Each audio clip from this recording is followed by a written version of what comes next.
CBSE class 12 के result आने के बाद शुरू हुआ ऑन स्क्रीन मार्किंग यानी कि ओएसएम। आखिर ये कंट्रोवर्सी रुकने का नाम तो नहीं ले रही है, लेकिन इसके अलग अलग एंगल जरूर बन रहे हैं। और शुरुआत में सिर्फ एक स्टूडेंट यानी कि वेदांत श्रीवास्तव नाम के लड़के ने जरूर इस पर अपनी बात जो रखी, अब ये पूरे देश भर में कंट्रोवर्सी फैल गई है। देखिए, जिससे अब बाद में जरूर सीबीएसई ने माफी मांगी है, टेक्निकल गलती मानते हुए सही कर दिया है इस पूरे स्टेटमेंट को। लेकिन अब मामले को समझते हैं कि आखिर ये नया ट्विस्ट इस पूरी कहानी में क्या है। आखिर ये कौन सा विवाद है जो एक पाकिस्तानी एंगल लेके बैठा है। सीबीएसई रिवैल्यूएशन और कई सारे अहम जानकारी और साथ ही अहम जो फैसलों के बाद आखिर ये पाकिस्तानी की क्या घड़ी इसमें अटैच हो गई। आखिर ये मामला क्या है। देखिए, सोशल मीडिया पे जो वेदांत का केस वायरल हुआ, सभी की इच्छा हुई कि आखिर जानते हैं ये क्या मामला है। देखिए, बच्चे भी अपनी स्कैन कॉपियों को अभी से चेक करना शुरू कर रहे हैं ताकि हम भी इस चीज को लेकर मैदान में जरूर आ जाएं।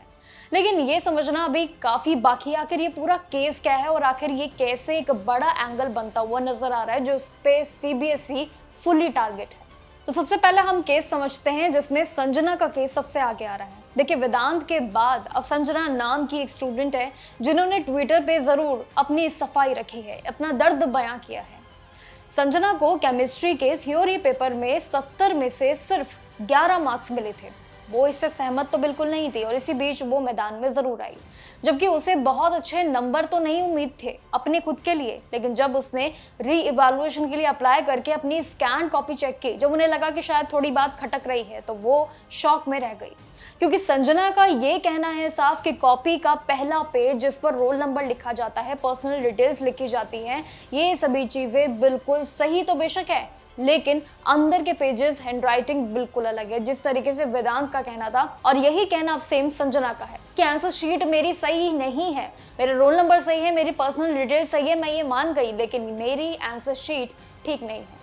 उसमें अपनी इंग्लिश की आंसर शीट भी जरूर शेयर की ताकि लोग दोनों हैंडराइटिंग का फर्क देख सके कि मेरी बात कहीं झूठ नहीं है।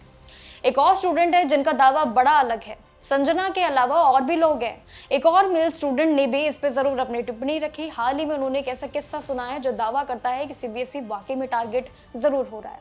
सीबीएसई के पोर्टल पे उसकी डिटेल्स के अंदर जो फिजिक्स की आंसर शीट थी उसे अपलोड तो किया गया, लेकिन उसी के बाद उसमें नई हैंडराइटिंग जो है वो बिल्कुल जो मैच नहीं हो रही थी ना, ये भी अब सबसे बड़ा विवाद बना, यानी कि लगातार मिस्टेक्स। अब ओएसएम पे सवाल बनना तो लाजमी था, जिसमें लगातार आरोप लग रहे हैं कि सीबीएसई इस साल जो नया ऑन स्क्रीन मार्किंग यानी कि ओएसएम सिस्टम को लेके आया है, इसको प्लीज वापस ले लो।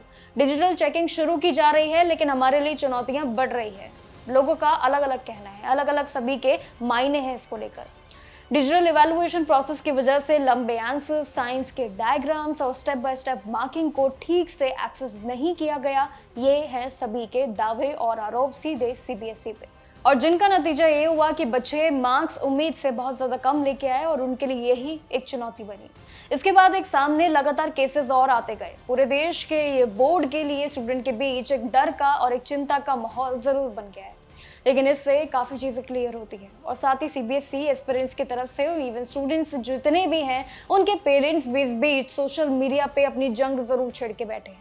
उनका एक ही कहना है, हमें इस बोर्ड में नहीं पढ़ाना अपने बच्चों को, हमें इस चीज़ पे आगे कार्रवाई करनी ही नहीं है। अब बहुत हो गया है सीबीएसई का, अब बहुत हो गया है सीबीएसई का, अब हम आगे नहीं बढ़ेंगे।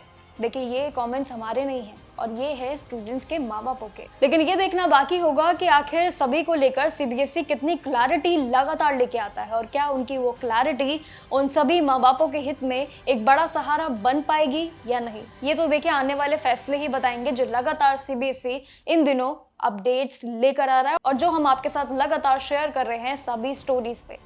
आपको पसंद आई वीडियो तो जरूर लाइक, सब्सक्राइब एंड शेयर कर दीजिएगा। बाकी ऐसी मोर फर्दर स्टोरीज के लिए देखते रहिएगा जागरण जोश।